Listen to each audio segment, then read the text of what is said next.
I keep thinking of this analogy, like when you're in elementary school. I just remember being in school playing kickball out there at recess, and inevitably we would get in these squabbles over whatever, man.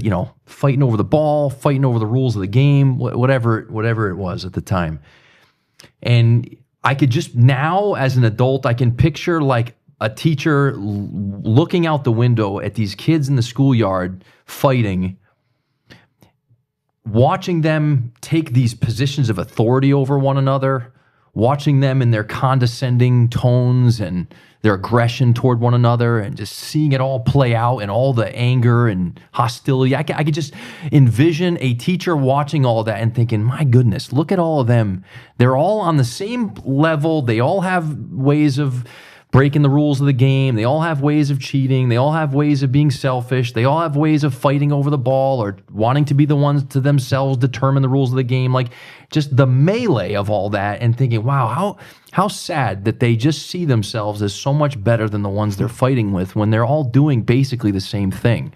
And when I look at the political sides of our day, it's like a bunch of kids fighting over the ball and the rules of the game. And that's what the Bible tells us. We all worship creation. We value the stuff of this world so much that we're willing to kill anybody who gets in the way of our stuff.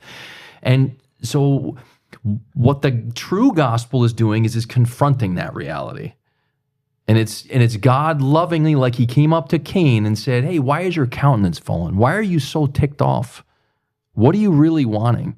It's like a gracious, merciful God saying, why do you think you find yourself in this state of mind? What got you there? What do you want? What do you need?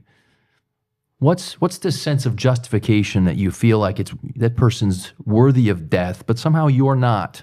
Like, how did you end up there? And let me confront you with the reality. This is where Romans 1 and 2 go. Hey, you know what? Someday you're all going to be judged.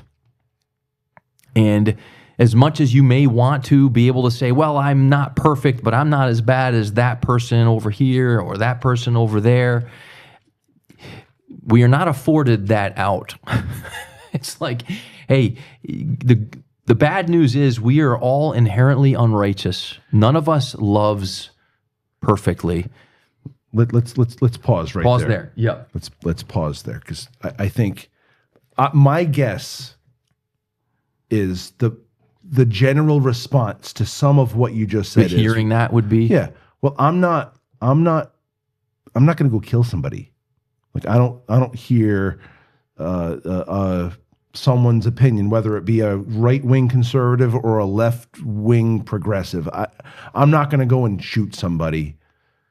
I think that's the natural reaction that people will have to some of what you were just saying. It's like, yeah, but I'm not going to go shoot somebody. And Jesus addresses that, because the law of God is not so simple and sterile like an Excel spreadsheet where it's like, oh, yeah, I didn't kill anyone today, so I've got that one all under my belt. Jesus said this in Matthew 5 in verse 21. You have heard that it was said to those of old, you shall not murder, and whoever murders will be liable to judgment. But I say to you that whoever is angry with his brother will be liable to judgment. Whoever insults his brother will be liable to the council. And whoever says, you fool, will be liable to the hell of fire. Goes on from there. It's like, yeah, guilty. Yeah. Guilty. Yeah. And lots of people do things they never thought they would do. Guilty. Yeah. Guilty. So are you. No. Yeah. Guilty. No. Yeah. Yeah. And why are we doing that? Why are we angry?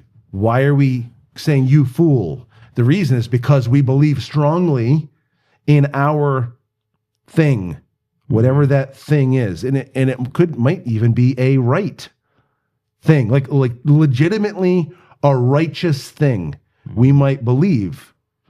And we're angry with someone else about this right thing that we're that holding we to in an unrighteous way and contending Correct. for in an unrighteous way, which is Yes. why we so desperately need another. And this is the whole point of the Bible and the whole point of the gospel is that God himself showed up Yeah. and said, you're all a bunch of self-righteous hypocrites, and I'm the one who is not. And trust me, and I love you, and I offer you forgiveness for all of that, and grace and peace, right? Peace I leave with you, not as the world gives, give I to you. How does the world give peace? Well, you get a little temporary peace when you won for a little while. Like like the Patriots won yesterday. It's a little bit of peace, kind of, even though it was a very sloppy win. It was like there's a little bit of really It was ugly. very ugly, but it's like a little bit of like, okay, we're 1-0. But the world's form of peace is always temporal. It's always based on some circumstantial victory of one kind or another. Jesus' peace, which governed his entire life internally and in his actions and the fruits of his actions, was completely settled in his relationship with God, such that even when he lost everything, even when he himself was put to death, that was his mission. That was actually the point, and that's what brings about, redemption. That's what rescues his people. And that's the hill worth dying on. Yeah. Because that's why our hope remains, Yeah. regardless of the things that we're feeling and experiencing in a day like this, and in a period of time like this, where it's like, wow, that's heavy, and I don't like how I feel, and I don't like the circumstances, but hope remains because Jesus gave until he had nothing left to give. And of course, he gave and then took his life back up as the first of many who will be raised that believe in Christ.